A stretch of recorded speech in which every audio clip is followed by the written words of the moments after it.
7 grudnia 2019 roku, jesienią Warszawa, Natalia Wyżyny, jesienią Warszawa, jesienią w nocy w dzień. Ja Marcin Babiński, Merbop 82, imperator niemieckiego imperium, wpierdalający kurczaka z KFC.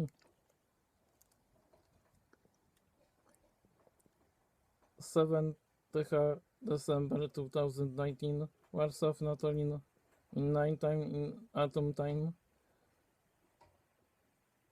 Me, Martin Babiński, Merbop 82, TM, Empire, Emperor, eating my KFC chicken.